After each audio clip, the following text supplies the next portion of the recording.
അമ്മ പറയേ. എന്താ വിളിച്ചിട്ട് ഫോൺ എടുക്കാത്തത്? അമ്മ ഞാൻ നല്ല തിരക്കാമ്മ, പറയേ എന്താ കാര്യം? കറണ്ട് ബില്ല് വന്നിട്ടുണ്ട്, അടച്ചിട്ടില്ലേ? അമ്മ ഞാൻ വിളിക്കാം അങ്ങോട്ട്, എന്റെ തിരക്ക് കഴിഞ്ഞിട്ട് അങ്ങോട്ട് വിളിക്കാം. ഓക്കെ.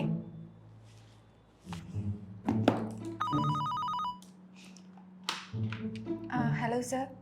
ഞാൻ പറഞ്ഞ റിപ്പോർട്ട് എന്തായി? സർ ഓൾമോസ്റ്റ് കംപ്ലീറ്റ് ആയിട്ടുണ്ട്. അത് അർജന്റായിട്ട് വേണം കേട്ടോ, പെട്ടെന്ന് ഷെയർ ചെയ്തോ. Okay sir, okay. എടാ 2:30 ഫുഡ് കഴിക്കാൻ പോവാം. ആടാ കുറച്ചുകൂടി വർക്ക് ഉണ്ട്, നീ അങ്ങോട്ട് നടന്നോ, ഞാൻ വന്നേക്കാം. എടി എടി ഇതിലേതായിരുന്നു നല്ലത്? ഇത് കൊള്ളാടാ. ഇതല്ലേ നല്ല കുറച്ചുകൂടി? അതിതാ. എൻ്റെ പൊന്ന് നന്ദന, ആവശ്യത്തിലേറെ വർക്ക് ലോഡ് ഉണ്ട്. അതിൻ്റെ ഇടയ്ക്ക് നിന്റെ ഡ്രസ്സിങ് കൂടെ കുറച്ച് കഴിഞ്ഞിട്ട് നോക്കിയാൽ പോരെ? പോ.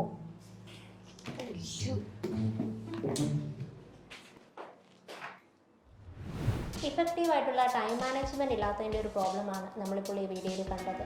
സോ ടൈം മാനേജ്മെൻറ്റ് സ്കിൽ ലൈഫിൽ വളരെ ഇമ്പോർട്ടൻ്റ് ആണ്. ഒരു ഡേ സ്റ്റാർട്ട് ചെയ്യുമ്പോൾ തന്നെ ആ ഡേയിൽ ചെയ്യാനുള്ള ഇമ്പോർട്ടൻറ്റ് ടാസ്കുകളെ കുറിച്ചിട്ട് ഒരു ടു ഡു ലിസ്റ്റ് മേക്ക് ചെയ്യുക. Focus on one task at A time. Unimportant ആയിട്ടുള്ള ടാസ്കുകൾ ഉണ്ടെങ്കിൽ ഡെലിഗേറ്റ് ചെയ്യാവുന്നവയാണെങ്കിൽ ഡെലിഗേറ്റ് ചെയ്ത് കൊടുക്കുക.